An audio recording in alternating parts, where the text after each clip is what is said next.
आधार पर जो पतंजलि ऋषि बता रहे हैं कि एक योगी किसी की भी मृत्यु का ज्ञान किस तरह कर सकते हैं, वो कारण मैंने आपको स्पष्ट कर दिए, वो आप समझ गए होंगे। अपनी शीघ्र आने वाली मृत्यु को, जो 5 साल में या 10 साल में आपके जीवन में मृत्यु घटित होने वाली है, वो 20 वर्ष, 15 वर्ष या 25 वर्ष आप कर सकते हैं। वो आपके हाथ में, कर्म आपके हाथ में। कर्म के लिए ईश्वर ने आपको स्वतंत्र रखा है। ठीक है, हमारे प्रारब्ध हमें फल देते हैं। अब ऐसा नहीं है कि प्रारब्ध फल देते हैं, प्रारब्ध के आधार पर ही हमारा जीवन तय होगा।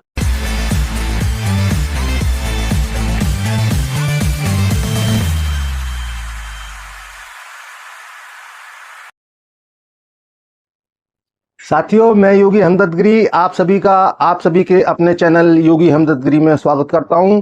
आप सभी को बहुत बहुत प्रेम। साथियों, आज हमारा पतंजलि योग दर्शन के विभूति पाद के 22वें सूत्र पर जानेंगे कि इस सूत्र में पतंजलि ऋषि क्या कह रहे हैं और उसके क्या गहरे अर्थ हैं और क्या उसकी गहरी व्याख्या है। तो साथियों, आज के सूत्र में पतंजलि ऋषि मृत्यु के ज्ञान के विषय में बता रहे हैं, यानी कि एक योगी किसी की भी मृत्यु के ज्ञान को किस तरह से प्राप्त कर सकता है, किसकी मृत्यु कब घटित होगी, किस कारण से घटित होगी। एक योगी इस ज्ञान को बड़े आसानी से किस प्रकार कर पाते हैं, वो इस सूत्र में जानेंगे। तो पहले समझते हैं संस्कृत के इस सूत्र को। सोप कर्मम निरूप कर्मम च कूर्म तस्य संयमाद उपरांत ज्ञानम अरिष्टिभ्यो वह। तो अब इसके प्रत्येक शब्द के हिंदी अर्थ को समझते हैं। पहला शब्द है सोप कर्म। सोप कर्म उन कर्मों को कहा जाता है, यहां ऋषि सोप कर्म का अर्थ बता रहे हैं कि वो कर्म जिनके फल हमें तुरंत प्राप्त होते हैं, जिनका ज्ञान हमें तुरंत हो जाता है, या हम अनुमान लगा सकते हैं कुछ देर में, कुछ समय बाद यह स्थिति घटित हो जाएगी। और अगला शब्द है निरूप कर्म। निरूप कर्म यानी कि वो कर्म जिनके द्वारा फल बहुत देरी से प्राप्त होता है, एक लंबे समय में उनका फल प्राप्त होता है। जैसे कि आज बीज बोएंगे तो वर्षों में पेड़ उत्पन्न होगा। इसी प्रकार जो आज हम कर्म कर रहे हैं, जो कार्य आज हम कर रहे हैं, उनके संस्कार धीरे धीरे वर्षों में बनेंगे, वर्षों में अपनी नींव जमाएंगे और उसके परिणाम एक लंबे समय बाद प्रत्यक्ष होंगे। अगला शब्द है तस्य संयमाद, यानी किसके द्वारा जानेंगे योगी, यानी संयम के द्वारा। संयम धारणा, ध्यान और समाधि के द्वारा। तो साथियों, अब समझते हैं अगले शब्द को। कह रहे हैं उपरांत ज्ञान अरिष्टेभ्य, यानी संयम के बाद जो ज्ञान प्राप्त होता है, संयम के द्वारा जो योगी एक ज्ञान को प्राप्त करता है, किसके ज्ञान को प्राप्त करता है, अभिरेष्टि।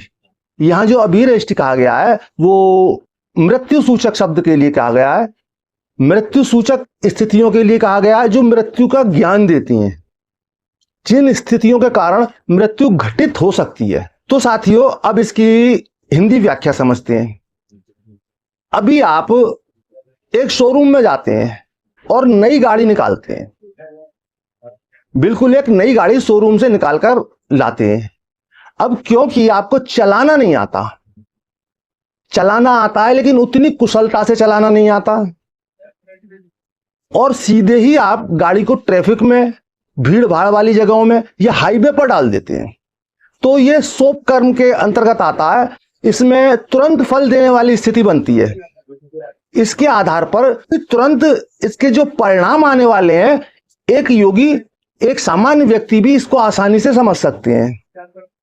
वहीं पर उस चालक ने, उस ड्राइवर ने कुछ थोड़ा सा प्रोग्राम भी बना लिया हो, थोड़े 2-4 पैक भी डाल लिए हो, चलाना भी गाड़ी नहीं आता है, कम चलाना आता है, ट्रैफिक में गाड़ी डाल दी, हाईवे पर गाड़ी डाल दी, तो उस स्थिति में स्पष्ट स्थिति हो जाती है। ये सोप कर्म के अंतर्गत ऐसी घटनाओं को, ऐसी स्थितियों को,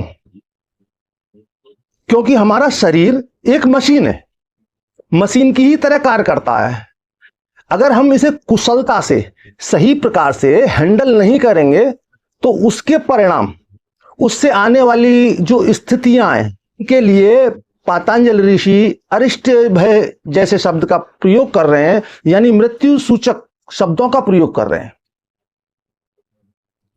तो हम अपने कर्मों को किस तरह से संचालित करें, यानी कि हमारे कर्म एक कुशल ड्राइवर की तरह होने चाहिए, जो कि कुशलता से ज्ञान रखते हुए गाड़ी को अनुशासन में और पूरी तरह उसकी मेंटेनेंस रखते हुए, किस तरह से उसकी पूरी मेंटेनेंस रखनी है, इस सब के ज्ञान के साथ उसको मैनेज करते हैं तो उसे दीर्घ किया जा सकता है, लंबी अवधि की जा सकती है।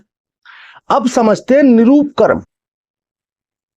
निरूप कर्म यानी कि जिनके फल हमें देर से प्राप्त होते हैं, लेकिन एक योगी धारणा, ध्यान और समाधि की अवस्था में उन निरूप कर्मों के आधार पर किसी भी व्यक्ति के डीएनए को समझ सकता है कि उसका डीएनए क्या है, उसके डीएनए का स्ट्रक्चर क्या है और कितनी जीवन आयु अपने शरीर के आधार पर वो लेकर आया है और किस प्रकार से उसे मैनेज कर रहा है। यहां पर दो चीजें हैं, एक तो हमारा डीएनए जो कि हमारे पूर्वजों से हमारे अंदर आया, हमारी पिछली पीढ़ियों के साथ हमारे अंदर आया। अब यहां पर हमारे कर्म, हम उसे किस तरह मैनेज कर रहे हैं। तो एक योगी इन सभी के आधार पर गाड़ी के अंदर कितना फ्यूल है और गाड़ी की क्या स्थिति है, गाड़ी नई है या गाड़ी पुरानी है, गाड़ी के इंजन की क्या स्थिति है, उसके आधार पर उसमें कितना फ्यूल है, कितना उसके अंदर ईंधन है, उसके आधार पर निश्चित रूप से जाना जा सकता है कि गाड़ी और कितनी देर में उस दूरी को तय करेगी। यहां पर कितनी दूरी और कितना समय, ये दोनों एक योगी संयम की अवस्था में जान पाते हैं। अभी ये आपको गाड़ी का एग्जाम्पल दिया मैंने, गाड़ी का उदाहरण से समझाया। अब शरीर पर आ जाते हैं। अब शरीर को, एक मनुष्य के शरीर को जब एक योगी संयम के द्वारा, धारणा, ध्यान और समाधि के द्वारा उस शरीर पर अध्ययन करेंगे, उस पर शोध करेंगे, तो जो हमारे डीएनए, जिनके के आधार पर हमारा शरीर का पूरा स्ट्रक्चर खड़ा है, हमारा डीएनए तय करता है कि हमारी आयु कितनी होगी, हम कैसा डीएनए लेके आए, कैसा हमारा स्वास्थ्य होगा, हमारे बॉडी के अंदर क्या क्या स्थितियां कैसी कैसी निर्मित होंगी, वो डीएनए के आधार पर निर्मित होता है। और आगे हमारा जीवन कैसा होगा, कितनी हम आयु जिएंगे, स्वस्थ जिएंगे या अस्वस्थ जिएंगे, एक योगी इसे किस प्रकार जानते हैं, वो रहस्य आप समझ लें। वो रहस्य है आभा विज्ञान, जो हमारा एक ऑरा होता है। एक सामान्य व्यक्ति उस ऑरे को नहीं देख सकता, उस आभा को नहीं देख सकता, लेकिन एक योगी संयम की अवस्था में उस आभा को, उस ऑरे को देख सकता है, जो कि प्रत्येक वस्तु का होता है। प्रत्येक मनुष्य का अपना एक ऑरा होता है। तो दूर से ही उस ऑरे की स्थिति को देखते हुए, क्योंकि जब भी मृत्यु के क्षण आते हैं, ये कितने समय में मृत्यु घटित होगी, शरीर के प्रकाश की स्थिति होती है ऑरे की, तो वो एक योगी बड़ी आसानी से देख पाते हैं। और दूसरा विषय जिसके कारण योगी आसानी से जान पाते हैं कि किसी व्यक्ति की, किसी शरीर की, किसी भी शरीर की आयु कितनी होगी, कितना जीवन होगा। तो साथी, एक बात जो बहुत खास है वो जान लेना बहुत आवश्यक है, और वो है प्राण। हमारा जीवन किससे बना है? प्राण से। हमारा मूल तत्व, परम तत्व को छोड़ दें तो मूल तत्व हमारा प्राण है। प्राण ही हमारा जीवन है। हम रात दिन 24 घंटे निरंतर श्वास प्रश्वास ले रहे हैं, छोड़ रहे हैं, ले रहे हैं, ये क्रिया निरंतर चल रही है। यहां पर कबीर कहते हैं कि एक व्यक्ति 24 घंटे में 21,600 श्वासें लेता है। और हमारा आधुनिक साइंस भी मानता है कि जो एक स्वस्थ व्यक्ति 15 से 16 श्वास 1 मिनट के अंदर लेता है। अब यहां श्वासों के विज्ञान को समझ लीजिए। सांसें कि श्वास किस प्रकार आपके जीवन का आधार होती हैं। आप कितना अधिक जिएंगे, कितना अल्प जिएंगे, ये लेने की क्रिया पर निर्भर होता है। और एक योगी उस स्थिति को, उस श्वास ग्रहण करने की स्थिति को, श्वास प्रश्वास की स्थिति के द्वारा किसी भी शरीर के नष्ट हो जाने के स्थिति को आसानी से जान पाते हैं। वही विज्ञान आप भी समझ लीजिए। प्राण का क्या विज्ञान है? जैसे कि बताया कि एक व्यक्ति 1 मिनट के अंदर 15-16 श्वास और प्रश्वास, 1 मिनट में जो हम श्वास लेते हैं और छोड़ते हैं, तो ये दोनों मिलाकर 15 से या 16 होंगे। लेकिन आप इसे बढ़ा सकते हैं। तो ये 15-16 का जो क्रम है, हमारे खान पान से, हमारे आचरणों से कम और अधिक हो सकता है। अगर हम 1 मिनट के अंदर 20 सांसें लेने लगे, छोड़ने लगे, या और अधिक छोड़ने लेने लगे, तो हम बहुत अल्पायु होंगे, बहुत कम समय तक हम जीवित रह पाएंगे। वहीं जो श्वास प्रश्वास हम 15 या 16 1 मिनट में लेते हैं, तो वही हम घटाकर 12-14 कर दें, 10 या 12 कर पाए, 8 या 10 कर पाए 1 मिनट के अंदर। जब सोचिए आप 15 या 16 श्वास 1 मिनट के अंदर ले रहे हैं, वही श्वास आपने घटा दी तो कितनी, यानी 8 श्वास 1 मिनट के अंदर आप आधी श्वास प्रश्वास ले रहे हैं। तो इसका क्या अर्थ है? अगर आप आगे भविष्य में 10 साल जीवित रहने वाले थे, अब श्वासें आप 1 मिनट के अंदर आधी ले रहे हैं, तो अब आपकी आयु 20 वर्ष तक निश्चित है। आप अब अगले 20 वर्ष तक आसानी से स्वस्थ रहते हुए जी पाएंगे। तो इस प्राणों को बढ़ाया भी जा सकता है। अपने बुरे कर्म जिनके की जो हमें परिणाम एक लंबे समय में प्राप्त होते हैं, जिनके द्वारा हमारी मृत्यु भी घटित होती है, उन परिणामों में अपने सत्कर्मों के द्वारा, अपने अच्छे कर्मों के द्वारा उन्हें ठीक किया जा सकता है। इसीलिए सत्कर्म करने पर, अच्छे कार्य करने पर विशेष जोर दिया जाता है आध्यात्म में, भक्ति में, कि अच्छे कार्य करें, सात्विक जीवन रहें, सात्विक जीवन जिए। क्योंकि जब आप अच्छे कार्य करते हैं, सात्विक जीवन जीते हैं, तो आप पूरे पॉजिटिव रहते हैं। और जब आप पॉजिटिव स्थिति में रहते हैं, तो आपका जो ब्रीथिंग है, श्वास लेने की जो स्थिति है, स्वतः कम होने लगती है।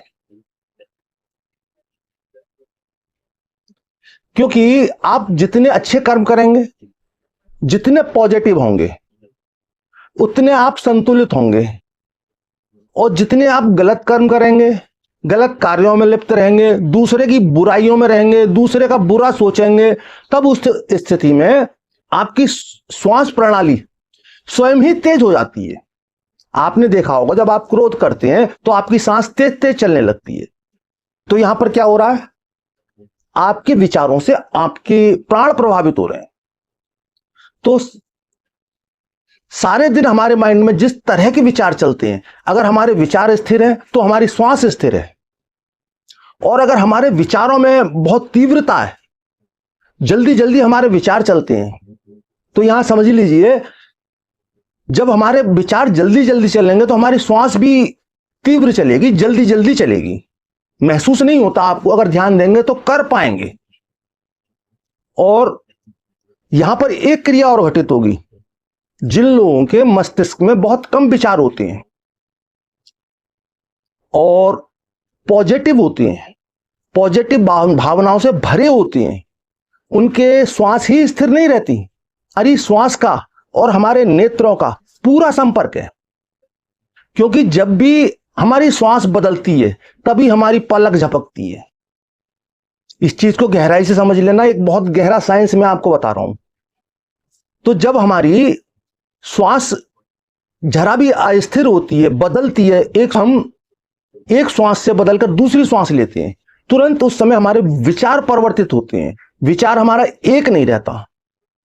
भले ही फिर वो विचार दोबारा जुड़ जाए, लेकिन जिस समय हम श्वास बदलते हैं, लेना या छोड़ना, श्वास या प्रश्वास, जब इनका संधिकाल होता है, उस समय जो विचार माइंड में होता है कुछ क्षण के लिए टूटता है, फिर जुड़ जाता है, अन्य अन्य विचार चलते रहते हैं।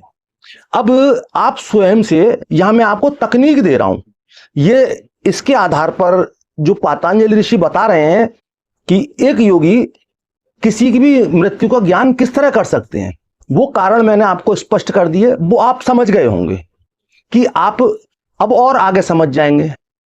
जैसे मैंने एग्जाम्पल दिया कि आपकी गाड़ी में कितना फ्यूल है और आपकी गाड़ी की कंडीशन क्या है, उसके आधार पर, मेंटेनेंस के आधार पर आप अपनी गाड़ी की स्थिति भी सुधार सकते हैं। जो गाड़ी आपकी कबाड़ा हो चुकी है, जिसका इंजन अब उतना ठीक काम नहीं कर रहा है, उसको आप अपने कार्यों के द्वारा बेहतर कर सकते हैं। और उसके अंदर जो फ्यूल है, यानी जो आपकी श्वासें, हमारी श्वासें हमारा फ्यूल है, हमारा ईंधन हमारी सांसें हैं। जितनी सांसें हमारे अंदर हैं, हमारे पास हैं, यहां पर ऐसा कुछ नहीं है कि हम भगवान से कोई दिन, महीने, साल का समय लेके आए हैं, मिनटों में या घंटों में समय लेके आए हैं। प्रत्येक व्यक्ति का उसके डीएनए के आधार पर, उसके शरीर के आधार पर सांसों का निर्धारण होता है कि कितनी श्वास वो व्यक्ति अपने जीवन में लेगा। तो उस श्वास प्रणाली को कैसे हम कम उपयोग करें, यानी कम फ्यूल में हम अधिक दूरी किस प्रकार तय करें, वो तकनीक आप समझ लें। वो है प्राणायाम। प्राणायाम के द्वारा जब आप गहरी ब्रीथिंग करते हैं, गहरी श्वास लेते हैं, तो आपके लंग्स फैलते हैं। श्वास को गहरे तक जाने के लिए कुंभक करते हैं तो आपके लंग्स फैलते हैं, आपके फेफड़ों में स्थान और अधिक होता है और अधिक गहरी सांस ले पाते हैं आप, और अधिक ऑक्सीजन ले पाते हैं। यानी अधिक ऑक्सीजन तो उसके अंदर प्राण का अंश भी अधिक होता है। तो जब आप इस प्रकार से उपयुक्त प्राणायाम करते हैं, तो प्राणायाम जो कि प्राण का आयाम है, जो कि हमारे जीवन का निर्धारण करता है, जो निरंतर हर समय हम ले रहे हैं, उसे हम प्रभावित कर सकते हैं अपने 10 मिनट, 15 मिनट, 20 मिनट, आधा घंटा या 1 घंटा प्राणायाम के अभ्यास के द्वारा। तो बहुत सारे प्राणायाम है, वो विधियां मैं आपको बताऊंगा जिससे कि आप 1 मिनट के अंदर जो आपकी अभी 15, 16 या 18, 20 श्वासें चल रही हैं, वो उनकी काउंटिंग निरंतर कम होती जाए। यानी आप बहुत अच्छा जीवन जिए, स्वस्थ जीवन जिए और कम फ्यूल के साथ एक लंबी आयु प्राप्त करें। तो हमारे ऋषियों ने प्राणायाम की जो खोज की, ये बनाए नहीं गए, प्राणायाम अलग से नहीं बनाए गए। प्राणायाम, आपको जानकर हैरत होगी कि सब ध्यान में घटित होने वाली स्थितियां हैं। जब एक योगी गहरे ध्यान में होते हैं, तो ध्यान की एक गहरी अवस्था ऐसी आती है जब प्राण अपने आयाम बदलने लगते हैं। तरह तरह के प्राणायाम स्वतः उस योगी के अंदर घटित होने लगते हैं। बाह्य कुंभक भी लग जाता है, आभ्यंतर कुंभक भी हो जाता है, केवल कुंभक भी हो जाता है, जो घंटों घंटों रहता है। आपको जानकर आश्चर्य होगा कि श्वास पूरी तरह रुक जाती है। और ये मैं यहां कह सकता हूं, अपने अनुभव के आधार पर कह सकता हूं कि श्वास पूरी तरह रुक जाती है, क्योंकि मैंने ध्यान की अवस्था में इस अनुभव को किया है, जाना है कि किस तरह से तरह तरह के प्राणायाम ध्यान में घटित होते हैं, कुंभक घटित होते हैं। यही कारण है एक योगी एक लंबे समय तक, जिन्हें आप कहते हैं कि फला योगी हजारों वर्ष जीवित रहे, फला योगी 500 वर्ष जीवित रहे, तो वो रहस्य प्राणों का रहस्य है। यही रहस्य है जो मैं आपको बता रहा हूं। तो साथियों, आप अपने जीवन में प्राणायाम को शामिल करके अपनी आयु को बढ़ा सकते हैं। अपनी शीघ्र आने वाली मृत्यु को, तो जो 5 साल में या 10 साल में आपके जीवन में मृत्यु घटित होने वाली है, वो 20 वर्ष, 15 वर्ष या 25 वर्ष आप कर सकते हैं। वो आपके हाथ में है, कर्म आपके हाथ में है। कर्म के लिए ईश्वर ने आपको स्वतंत्र रखा है। ठीक है, हमारे प्रारब्ध हमें फल देते हैं। अब ऐसा नहीं है कि प्रारब्ध फल देते हैं, प्रारब्ध के आधार पर ही हमारा जीवन तय होगा। हम अपने कर्मों के द्वारा प्रारब्ध को पूरी तरह बदल सकते हैं। ईश्वर ने वो शक्ति, वो सामर्थ्य हमारे अंदर दी है। हमें वो सामर्थ्य देके भेजा है कि हम अपने कर्मों के द्वारा अपने प्रारब्ध को बदल सकें। और एक मनुष्य योनि ही एक ऐसी योनि है, 84 लाख योनियां हैं, जिनमें सिर्फ एक मनुष्य योनि ही ऐसी है जो कि आध्यात्म, भक्ति, प्राणायाम, ये सारी क्रियाएं कर सकती है और अपने जीवन में एक ऊंची छलांग लगा सकती है, एक जंप कर सकती है। तो साथियों, आज का वीडियो आप ठीक से समझ पाए होंगे, मैं ठीक से समझा पाया हूँगा। फिर भी समझने में या समझाने में कहीं कोई चूक हुई हो तो आप अपने कमेंट बॉक्स में अवश्य लिखें।